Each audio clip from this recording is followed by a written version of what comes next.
getting to the bottom of what's happened. Yeah, very good. I call the Honourable Minister Judith Collins. Mr Speaker, the people I feel very sorry for in this situation are the 6,700 claimants who awoke on Tuesday last week, the 13th of March, for a Dominion Post front page story alleging that all sorts of private information had been released to another claimant wrongly and alleging all sorts of things. And all these people suddenly thought that their information had been put out in the public domain. These people had done nothing wrong. The first thing I knew about the situation was on Tuesday morning when, just like them, I read about it in the Dominion Post. The Chief Executive found out about it at the same time. He knew on the Friday that there was a query from the Dominion Post, but it was not particularly specific about what the query was about.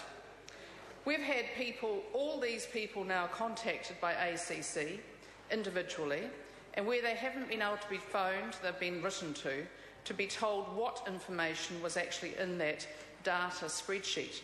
It was not full files, it was not full details, it was a data spreadsheet around the appeals that these people had brought. However, they should not have had that happen to them. And I don't think anybody in this House should take any pleasure in what was quite clearly an inadvertent mistake by a staff member at ACC. Our staff member at ACC was distraught over what had happened, and I would have thought any person with an ounce of decency receiving that information would have immediately given it back to ACC, alerted them to the situation, or if they were so worried about the privacy provisions and provisos and policies of ACC, then they would have given the information to the Privacy Commissioner along with a complaint. However, that did not happen. ACC undertook a review of the situation for me and a report, and that report was released to the media, and not only the media, actually to the public on the ACC's website this last Friday. So by the end of a few days, the information was out. I now understand that the person who had the information, a Miss Puller, refutes the contents of the report, and of course she can take whatever action she likes. But I would say this: anybody with a scrap of decency would have given that information back, and I cannot believe that anybody who had it wouldn't have. And I don't care what the excuses are. I don't care what the excuses are about what happened in her case or whatever. At the end of the day, mistakes happen. And mistakes also are made by MPs. I'm not going to stand up here and defend a letter written by my colleague, the Honourable Dr Nick Smith. I'm not going to defend it. He's already said it was an error of judgment, he shouldn't have done it. And we understand that. Now, at the end of the day, though, is that there is a genuine concern now over the privacy provisions of ACC. I am personally, not only as the Minister, but personally concerned that people are worried about this, and I think we need to deal with that issue.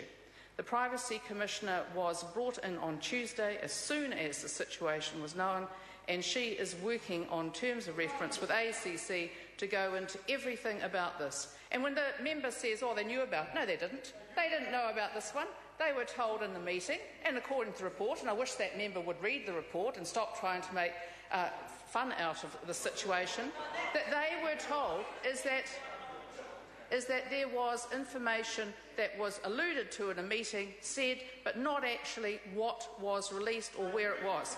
And I think that that is a situation that should have been followed up better in the meeting, after that meeting on December the 1st, and the report from ACC admits that. They should have escalated it to the further up the scale in terms of ACC, to more senior management, and in my opinion, if they had these threats made to them, then they should have instantly referred it to the New Zealand Police, which is the action that I would take in those circumstances. The fact is that ACC, over the years, gets threats apparently all the time. This is not acceptable, and those staff at ACC, they work very, very hard to do a great job for the vast majority of the 1.6 million claimants that they deal with each year. 1.6 million claims each year, Mr Speaker. That's what they deal with. And the fact is that sometimes they're going to get people who will not accept what they're trying to do. And it's absolutely right that if people don't accept ACC's decisions, that they can in fact have meetings. They can have meetings that go with particular managers, they can have appeals, they can do all sorts of things. But at the end of the day, in my opinion, the ACC staff are trying to do their very best, and the last thing that they need to do is what's now happened. They've now had to put huge numbers of resources and staff onto contacting every single one of those 6,700 people. That is the right thing to do. However, if that information had been given back straight away, then that would not have been necessary. Also, Mr. Speaker, all of those claimants, they should not have had to go through that worry. So the only good thing that I can see out of all this is that there will be a full and thorough review of ACC's privacy provisions and what it is that they have, policies and what they have been doing. This will go through all of these actions. The New Zealand Police have been brought in by ACC, and I have to say that member keeps talking about what's going to happen on various things. Well, I actually happen to think that the independence of the Privacy Commissioner and the New Zealand Police is frankly above reproach and should be above reproach in this Parliament. And I'm surprised that that member doesn't seem to think that either of those organisations, as statutory independent from Parliament, shouldn't be able to actually conduct their inquiries.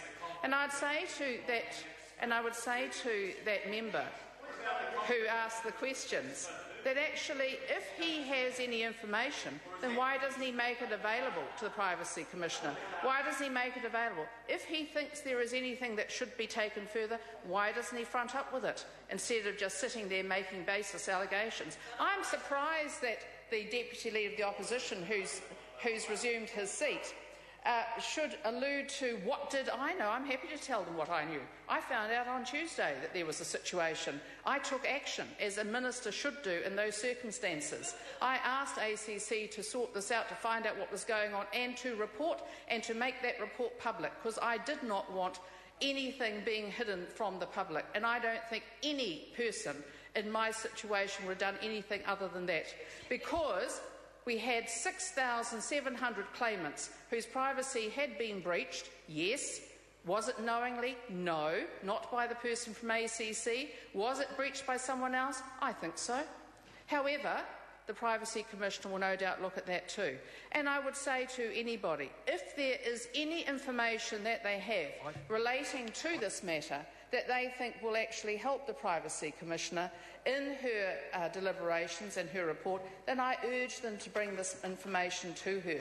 If they send me any information, I will instantly send it on to ACC or the Privacy Commissioner or both, as I see fit. Any information sent to me on ACC is sent straight away to ACC, which is what I think should happen. And if questions have come out about various things, that's what happens. So in terms of where we go to from here, I think we should all be looking at the privacy issues of ACC, because they have such sensitive information and because they have so much information on so many people. But I'm also aware that technology consistently changes and that there are ways in which we need to be able to address that. I can say that the next step that ACC is instantly taking is to set up their own privacy team.